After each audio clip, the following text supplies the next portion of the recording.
আসসালামু আলাইকুম, নমস্কার। আপনারা ইতিমধ্যে জেনেছেন যে আগামীকাল ২৮শে ফেব্রুয়ারি ফাইনাল ভোটার তালিকা প্রকাশ হতে চলেছে। দীর্ঘ এসআইআর কার্যক্রম চলার পরে আগামীকাল ২৮শে ফেব্রুয়ারি ফাইনাল ভোটার লিস্ট প্রকাশ হতে চলেছে। তো আপনারা আপনাদের বিএলওদের কাছ থেকে ইতিমধ্যে আপনারা শুনেছেন যে এসআইআরে যাদের হিয়ারিং হয়েছিল তাদের মধ্যে অনেকের নাম রোল ব্যাক করেছে, তাদের নাম ফেরত এসছে। মাইক্রো অবজারভাররা তাদের নাম ফেরত পাঠিয়েছে রিসেন্টলি। তো তাদের নাম আগামীকাল ভোটার তালিকায় থাকবে কি থাকবে না, এটা সুন্দরভাবে ব্যাখ্যা করেছেন, ক্লারিফিকেশন করেছেন হাড়োয়া বিধানসভার এইআরও এমডি আবু তৈয়েব। তো এমডি আবু তৈয়েব স্যারের সুন্দর ক্লারিফিকেশন বক্তব্যটা শুনতে থাকুন। আপনারা বুঝতে পারবেন যে আপনি হিয়ারিংয়ে গিয়েছেন, আপনার যথাসাধ্য কাগজপত্র সাবমিট করেছেন, আপনারা অ্যাটেন্ড দিয়েছেন হিয়ারিংয়ে, তারপরেও আপনার নামটা আগামীকাল ভোটার লিস্টে থাকবে কি থাকবে না সেটা এই ভিডিওর মাধ্যমে আপনারা বুঝতে পারবেন। তাহলে মন দিয়ে ভিডিওটি আপনারা দেখতে থাকুন। আগামীকাল ২৮ তারিখে যে রোলটি প্রকাশ হবে সেই রোলে ড্রাফট যে রোলটা প্রকাশ হয়েছিল সেই রোলে যাদের নাম ছিল প্রত্যেকেরই নাম কিন্তু এখানে আছে, কিন্তু এখানে কতগুলো ক্যাটাগরাইজেশন করা হয়েছে, অর্থাৎ কতগুলো ভাগে ভাগ করা হয়েছে। একটা কতগুলো নাম আপনি পাবেন যেগুলো ম্যাক্সিমাম নাম পাওয়া যাবে রোলের মধ্যে, সেই নামের এগেনস্টে কোনো কিছু লেখা থাকবে না, তার মানে তাদের কোনো সমস্যা নেই, তারা হচ্ছে একেবারে জেনুইন ইলেক্টর হিসাবেই তাদের নাম নথিভুক্ত হয়েছে, এক্ষেত্রে তাদের কোনো সমস্যা নেই, তারা একেবারে নিশ্চিন্তে থাকতে পারেন।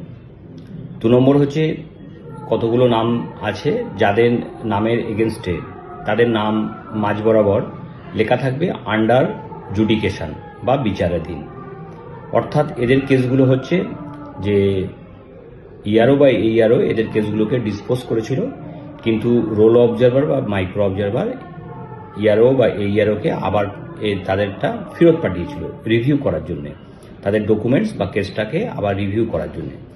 এই কেসগুলো সুপ্রিম কোর্টের যে ২৪ তারিখের যে অর্ডার হয়েছিল সেই অর্ডার অনুযায়ী জুডিশিয়াল যে অফিসার বা জুডিশিয়াল ম্যাজিস্ট্রেট বা ডিস্ট্রিক্ট জাজ বলুন, তারা হচ্ছে এগুলোকে রিভিউ করছে। তাদের রিভিউর উপরে কিন্তু এই যাদের এরকম নাম লেখা থাকছে আন্ডার জুডিকেশন তাদের কিন্তু ভাগ্য নির্ধারণ করবে। যদি জুডিশিয়াল ম্যাজিস্ট্রেটরা তাদেরটা অ্যাকসেপ্ট করে তাহলে পরবর্তী যে লিস্ট বেরোবে সেখানে কিন্তু তাদের নামগুলো ফ্রেশভাবে উঠবে। যদি তাদের নাম কোনো কারণে অ্যাকসেপ্ট না হয় তাহলে কিন্তু তাদের নাম কিন্তু পরবর্তী যে লিস্ট হবে সেই লিস্টে কিন্তু বেরোবে না। এদের ক্ষেত্রে কিন্তু পরিষ্কারভাবে লেখা থাকছে আন্ডার জুডিকেশন, অর্থাৎ হচ্ছে বিচারাধীন। ৩ নম্বর হচ্ছে কতগুলো নাম আছে যাদের ক্ষেত্রে ডিলিশন লেখা আছে। এই ডিলিশনটা অর্থ হচ্ছে ইয়ারও বা এইআরও কোনো কারণের জন্য হোক, সেটা শিফটেড হোক, ডুপ্লিকেট হোক বা রিপিটেড হোক বা নন সিটিজেন হোক, যে কোনো কারণের জন্য হবে, সেই কারণের জন্য তারা তাদেরকে ডিলিশন করেছিল এবং